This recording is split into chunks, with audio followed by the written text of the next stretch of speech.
Bienvenidos a Pogo Popular, historias que agitan mentes. La indignación nos impulsó a tomarnos las calles. Como las ideas, el paro también es a prueba de balas. Los perros rabiosos desatados en las calles se encontraron con un país y una juventud que ya no tiene nada que perder. Protestamos porque estamos hartos de la corrupción, de la impunidad, de la casta política que ha gobernado este país hacia el precipicio. Batucadas y ríos de marchantes son la reacción popular a 30 años de neoliberalismo. La reforma tributaria y la de la salud, que tumbamos en las calles, no son sino una calcada reproducción de la fórmula que jura conducirnos hacia el desarrollo. Pero los jóvenes sabemos, hoy más que nunca, que esta fórmula perversa es la negación de nuestra propia existencia. Sin presente o futuro, nos piden que aguantemos callados el abuso de un grupo de vándalos perfumados que con descaro se autodenominan gente de bien. Pero la rabia justificada que ha hervido a fuego lento hoy se desató a lo largo y ancho del país. Queremos vivir en un país en paz, donde las leyes no se envuelven en anaqueles de impunidad, donde ser joven o líder social no sea un crimen, donde la actividad genocida de este Estado se pudra en las mazmorras de la justicia. Por querer cambiar este mundo injusto es que las calles están atestadas de inconformes, pero la respuesta implacable e indolente del Estado ciego evidencia que en esta democracia solo servimos para dos cosas.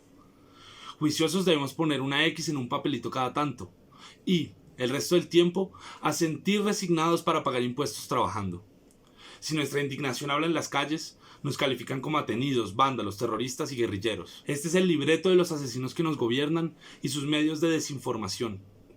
A ellos no les cabe en la cabeza que si 4 policías abusan de una menor, llevándola al suicidio, el pueblo desbordará su rabia, justificada o no, en la institución cuyo uniforme es más rojo que verde.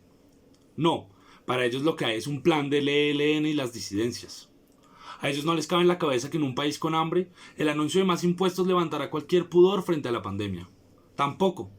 Esas son acciones coordinadas del ELN y las disidencias, además del plan premeditado del satánico neocastrochavismo comunista soviético venecubano. Lo que sí les cabe en la cabeza es que civiles armados, secuestrados en mansiones sin hambre o precariedades, abran fuego contra la minga y protestantes desarmados. Incapaces o sin voluntad, el uribismo no quiere ver el país en el que vive. Los datos de pobreza e inequidad son arrolladores y hablan por sí solos, pero tampoco, a oídos sordos, palabras mudas. Esta estrategia, hay que reconocerlo, no es ni nueva ni propia del uribismo. ¿Saben desde qué época las élites gobernantes han desvirtuado la protesta social invocando un fantasma de una conspiración internacional?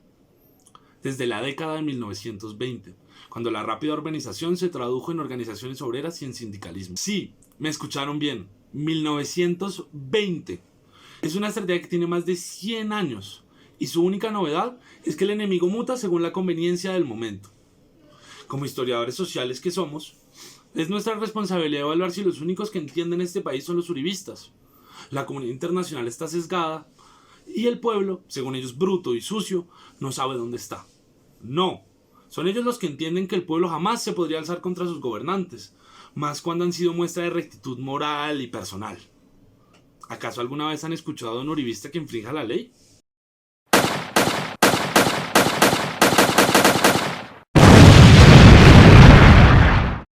Lo más preocupante es que acusando a todos los demás como culpables, quedan como incompetentes por doble vía.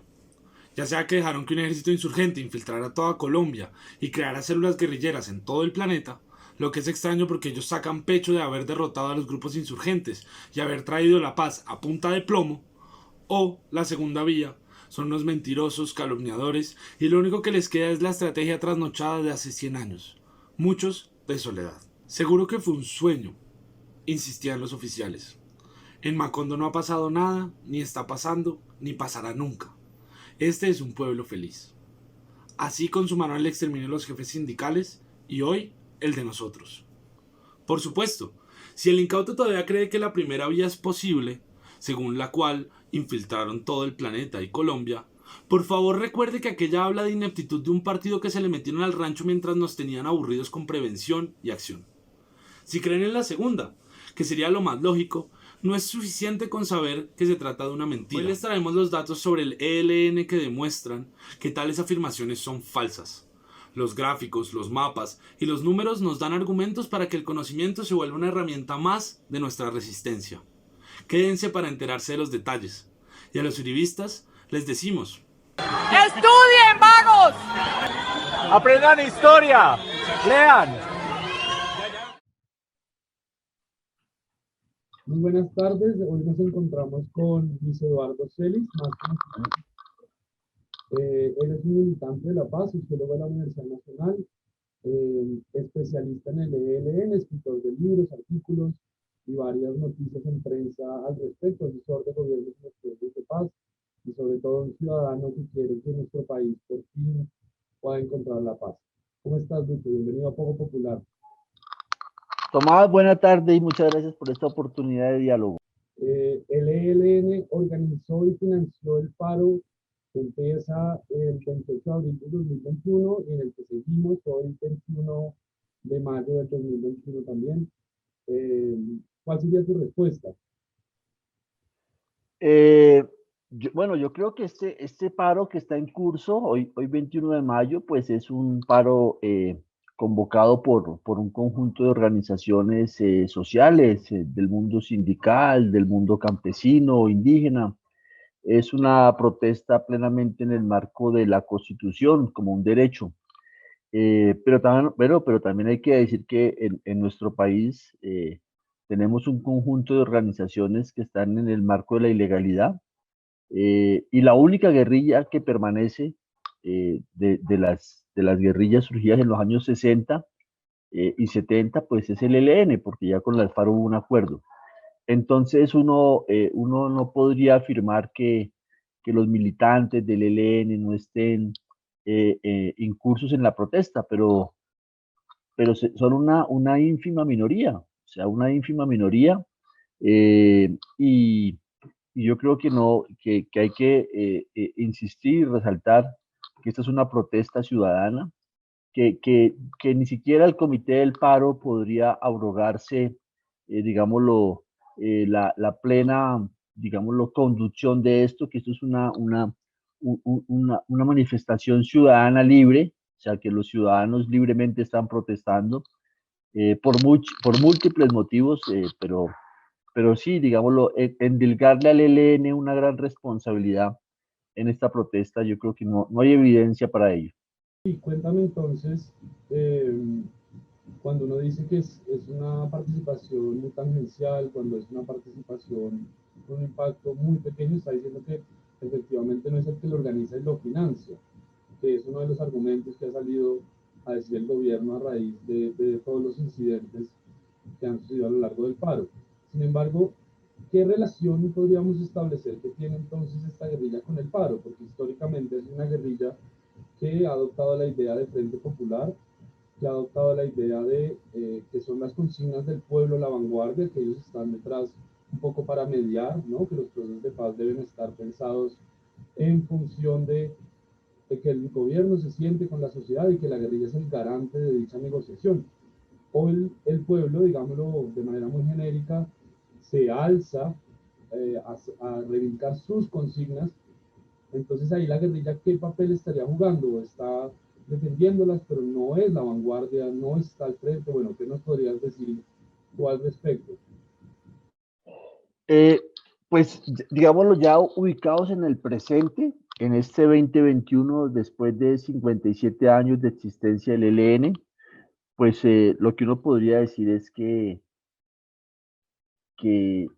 pues que ellos son, digámoslo, ellos tienen una presencia territorial, pero aún en esas zonas donde el ELN es como un estado paralelo, eh, pues la protesta sigue siendo una protesta en la cual ellos no son los protagonistas. O sea, por ejemplo, en el Catatumbo ha habido movilizaciones de campesinos, pero son los campesinos movilizados desde sus organizaciones.